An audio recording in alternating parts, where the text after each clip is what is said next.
it. I can't do it, Chad.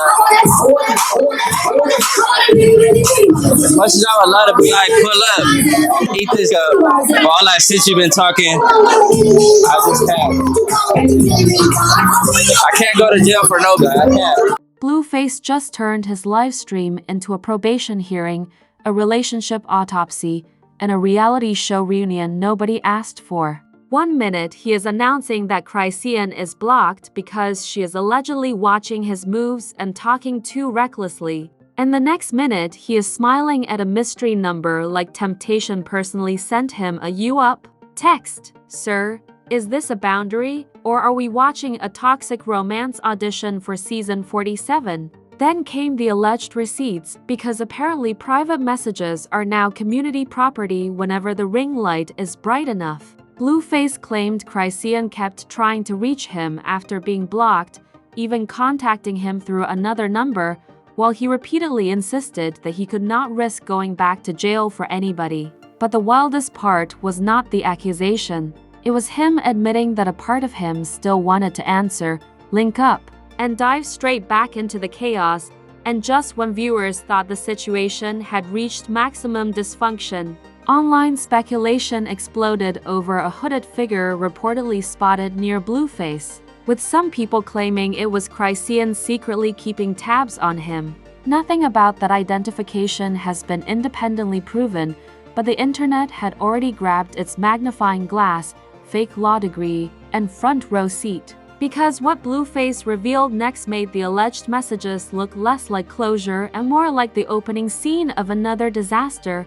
The mess did not begin with one dramatic message or suspicious club sighting. It began with a relationship that trained the internet to expect an emergency before breakfast. Blueface and Chrisean have spent years turning private conflict into public entertainment. So when she reportedly spoke about him visiting Baltimore and suggested his probation could be affected, the temperature changed immediately. This was no longer another argument over loyalty, attention, or embarrassment. Now freedom, legal consequences, and old habits were sitting at the same table. While the livestream resembled a family group chat with thousands of strangers invited, that context matters because Blueface has already learned what probation trouble can cost. After serving time connected to a violation, he returned with every reason to move carefully, avoid chaos, and treat risky situations like glowing red exit signs. Yet the moment Chrisean's name entered the conversation, caution wrestled with temptation before a live audience. He claimed her public comments were too reckless, especially if they created questions about where he had been or what he had done. In his version, blocking her was not petty revenge. It was self-preservation with a phone setting attached. So Blueface announced that he had blocked Chrisean, and for several seconds he sounded almost responsible. He explained that he could not deal with someone speaking carelessly while his freedom remained vulnerable, the kind of adult sentence people say before making an adult decision. Unfortunately, this is Blueface and Chrisean, where common sense enters the building, sees the security footage, and immediately calls a rideshare home. Instead of quietly maintaining the boundary, he narrated it, defended it, performed it, and eventually tested it.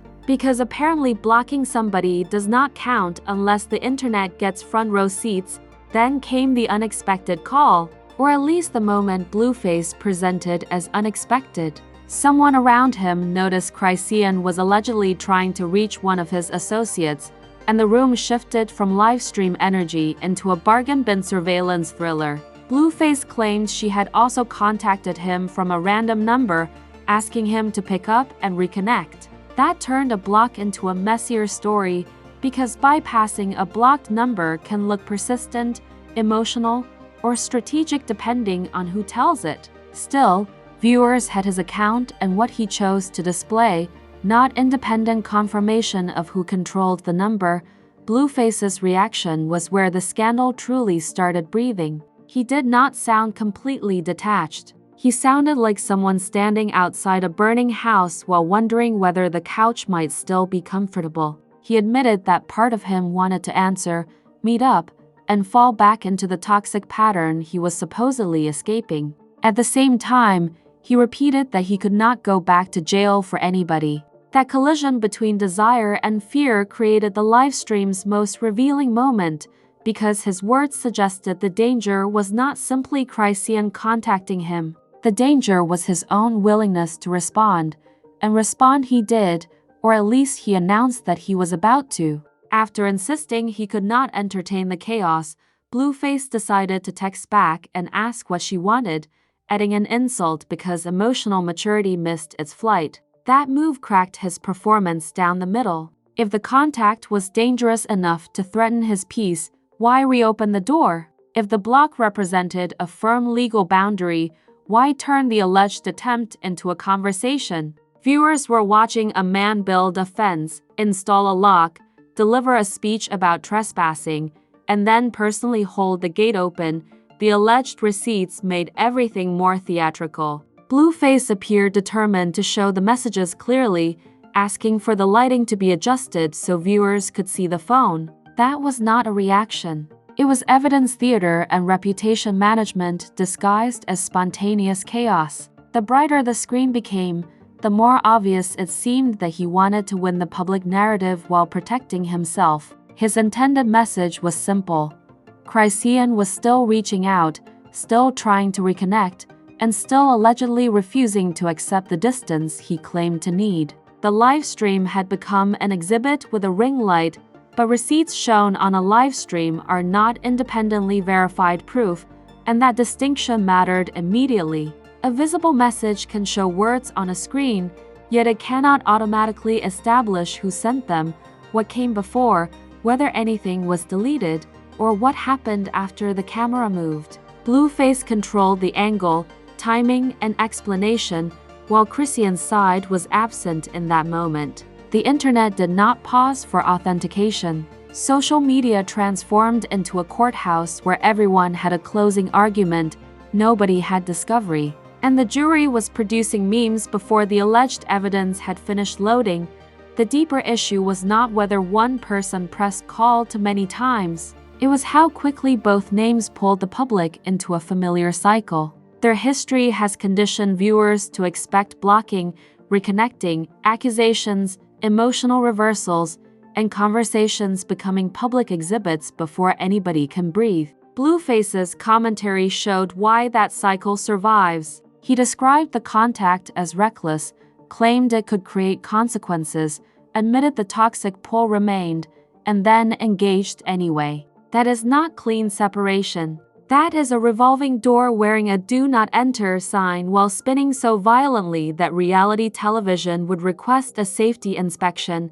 Then the story jumped from phones to physical proximity. Near the end of the circulating discussion, viewers speculated that a hooded figure wearing sunglasses in the same club might have been Chrisean. Some online voices treated the theory like a solved mystery, claiming she had tracked Blueface through his livestream and appeared nearby. But the identification was not independently established, and the monitoring language raced ahead of the available evidence. All the public truly had was a blurry figure, an explosive narrative, and an audience eager to connect dots with permanent marker. The accusation was becoming louder than the proof supporting it. That speculation fit the story people were prepared to believe, but it exposed the contradiction nobody could ignore. Blueface had said she was still calling, the alleged alternate number had entered the narrative, and an unidentified person was being folded into the same accusation. Yet his warnings about jail sat awkwardly beside his smile, temptation, and decision to answer. Chrisean may have been trying to reach him, as he alleged, but he was making sure the audience knew she still wanted access. The block became content, the content became evidence, and the evidence became entertainment. Soon, the boundary itself would become the central question. By the time Blueface finished presenting his version of events, the internet had already split into opposing legal teams with no judge, no verified evidence log, and no intention of remaining calm. One side argued that Chrisean allegedly contacting him through another number proved she was unwilling to let the connection die. while the other side pointed at Blueface's grin and asked why a man terrified of trouble looked so entertained by the invitation. The timeline became a digital courtroom where every pause, smile, and warning was treated like testimony. And the comments section appointed itself both jury and crisis management department. The biggest contradiction was impossible to hide because Blueface delivered it himself in real time. He said the situation was too reckless, claimed his freedom could not survive another round of chaos, and repeated that he would not return to jail for anybody. Then he admitted the toxic part of him wanted to reconnect, announced that he would answer, and started crafting a response as if temptation had won custody of the phone. It was like watching a Marvel hero explain the forbidden portal before opening it because the lighting looked good. Even loyal supporters struggled to defend that sequence without performing emotional gymnastics. Memes began writing themselves before the livestream was over. Viewers compared Blueface's block button to a decorative lock on a reality because anticipation itself became part of the entertainment. Then came the realization that made the entire situation feel bigger than one argument. The controversy had exposed how fragile public narratives can be. One person presents screenshots, another tells a different story, viewers fill the gaps, and suddenly a complete storyline exists before all the facts arrive. That process repeated itself so quickly that many people never noticed it happening. The drama was no longer just about Blueface and Chrisean. It had become a case study in how internet culture builds certainty from fragments and turns ambiguity into viral content. Yet, the strangest twist of all is that nobody can confidently say this chapter is truly over. Blueface may insist on boundaries, Chrisean may choose to respond or remain silent, and social media may eventually move on to a different controversy. But history suggests that stories like this rarely end when audiences expect them to. They pause, they shift shape, and they return when the timing is least convenient. And if this latest controversy proved anything, it is that one notification, one live stream, or one unexpected appearance could send the entire internet spiraling right back into the same storm all over again. Now tell us what you think. Because this situation has more contradictions than a reality show reunion filmed during a power outage. Was Blueface genuinely trying to protect his freedom, or did he turn the alleged contact into content because the drama was simply too addictive to ignore? And do you believe Chrisean was really monitoring his movements, or did the internet build an entire spy thriller from messages, shadows, and one suspicious hoodie? Drop your verdict in the comments, then smash that like button like it owes you money, skipped court, and still had the nerve to post receipts. Subscribe to Fame Floss before the next mystery number calls, another live stream turns into Exhibit A, and the comment section starts practicing law without a license. Around here, the scandals arrive loud, the contradictions arrive louder, and the truth usually enters last wearing sunglasses until the next allegation, leaked message, suspicious sighting, or toxic plot twist sends social media into cardiac arrest.